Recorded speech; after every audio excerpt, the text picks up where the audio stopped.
सादर नमस्कार। मैं हूं डॉक्टर अर्पित कृष्ण त्रिपाठी और सच्चिदानंदा परिवार में आप सभी का स्वागत है। आज का हमारा विषय है कि क्या ईश्वर की भक्ति में सिर्फ ईश्वर का नाम रटते रहना आवश्यक है।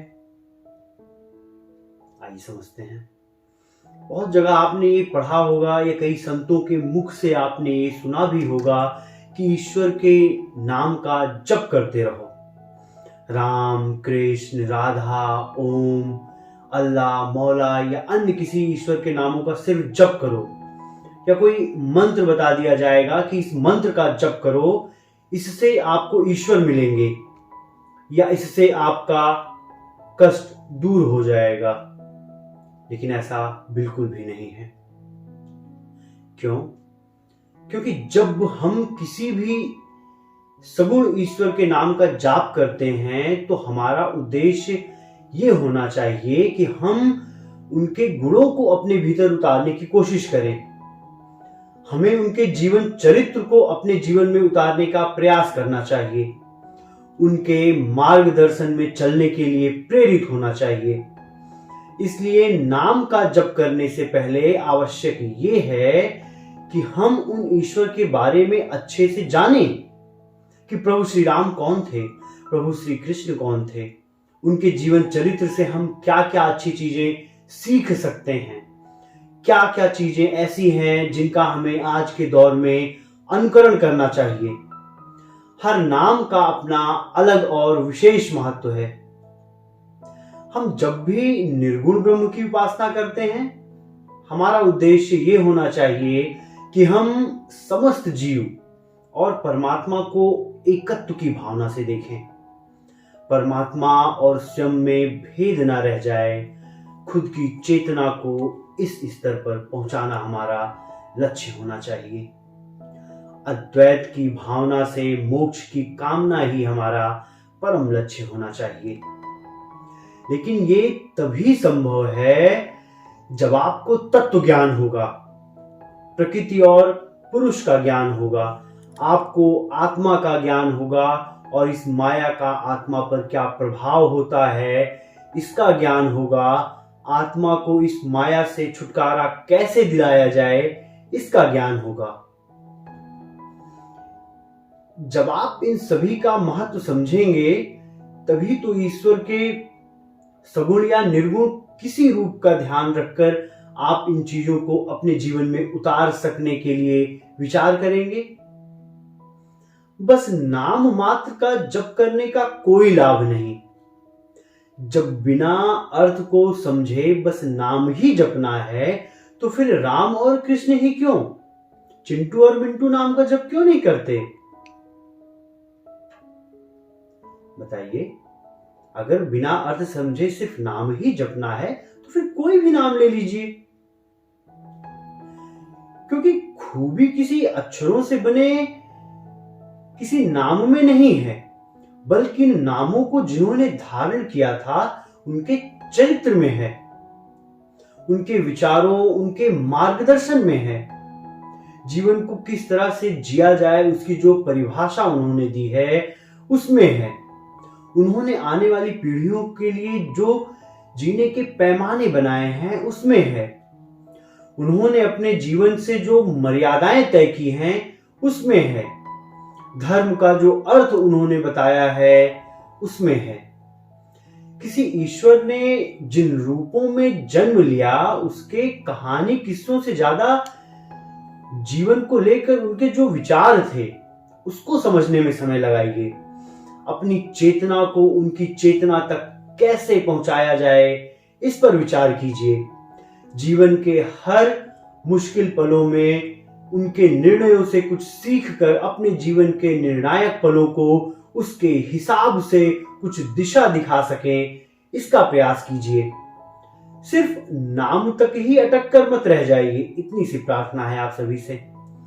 क्योंकि संकेत सिर्फ संकेत मात्र ही है जब तक आप उसके भीतर का मर्म नहीं समझ सकते। कोई प्रथा या कोई परंपरा सिर्फ ढोंग या आडंबर मात्र है जब तक आप उसके पीछे का महान महत्व नहीं समझ सकते। राम और कृष्ण नाम तो आपके आसपास न जाने कितने ही लोगों का होगा, उसमें से सभी लोग राम या कृष्ण नहीं बन जाते। कई लोग चोर उचक्के भी होंगे या कोई न जाने क्या क्या नीच हरकतें भी करते होंगे। तो क्या सिर्फ राम या कृष्ण नाम रखने से वो राम या कृष्ण बन जाएगा क्या? बिल्कुल नहीं ना। उसे उनके जैसा आचरण, उनके जैसा व्यवहार, उनके जैसा कर्म करना होगा।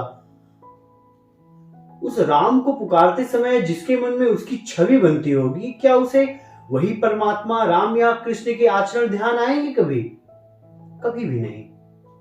इसलिए मात्र नाम में मत उलझो, उसके पीछे का मर्म समझने का प्रयास करो। एक उदाहरण से इसे समझते हैं।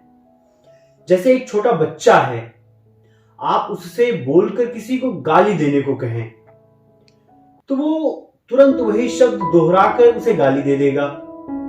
लेकिन क्या उस बच्चे को पता है कि उसने अभी जो कुछ कहा उसका अर्थ क्या है?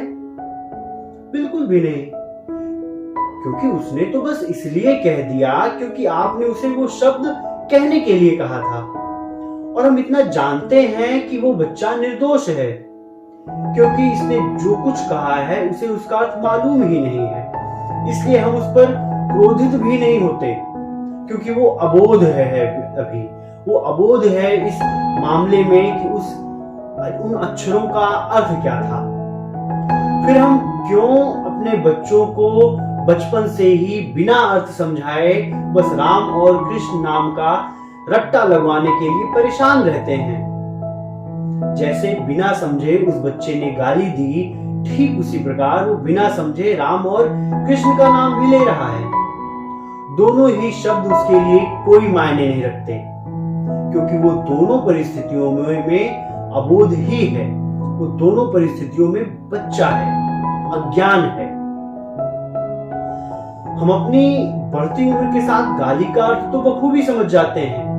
एक ही गाली के कई कई अर्थ पता लगा लेते हैं। बड़े होने के बाद एक ही गाली के कई कई अर्थ समझ में आते हैं और उसे समझ जाने के बाद सार्वजनिक रूप से बोलना भी बंद कर देते हैं। लेकिन जहां बात राम और कृष्ण के संबंध की आती है, हम इतने सजग नहीं रहते। हमारे अंदर उन नामों का अर्थ जान लेने की उत्कंठा खो जाती है कहीं। बस लगता है कि कोई बात नहीं, अर्थ इससे क्या लेना देना है, बस राम का नाम का रट्टा लगाओ, क्योंकि महात्मा जी ने तो कह ही दिया है, कितना ही काफी है। उसका अर्थ जानने की कोशिश भी नहीं करते हम। उस क्षेत्र में बच्चा ही बने रहते हैं जीवन भर, अबोध, अज्ञान। आम लोग की ही बात नहीं है, बल्कि बड़े बड़े कथावाचक, पुजारी और ऐसे लोग जो हाथों में धर्म ध्वजा लेकर चलते हैं, उनमें से भी अधिकतर लोग बस बच्चे ही रह जाते हैं ईश्वर के विषय में, आध्यात्म के विषय में, राम और कृष्ण के वास्तविक परिचय के क्षेत्र में। अब इनके सानिध्य में जो भी मनुष्य आता है, वो भी वैसा ही तत्व रहित खोखला ज्ञान ही ग्रहण कर पाता है, और ये कुचक चला जा रहा है, बस चला जा रहा है, बिना अर्थ बस नाम का रट्टा लगा जा रहा है, लगा जा रहा है। उपनिषदों का और श्रीमद् भागवत गीता का पाठ कीजिए, परमपिता परमेश्वर को जानिए, ब्रह्म ज्ञान को समझिए और वैदिक ग्रंथों में उपयोग होने वाले प्रतीकों का मूल अर्थ समझिए। सिर्फ नाम और परंपराओं में मत अटके रहिए, स्थूल से सूक्ष्म ज्ञान की ओर बढ़िए। राम और कृष्ण का नाम खूब जपिए, लेकिन उनका मूल अर्थ समझने के बाद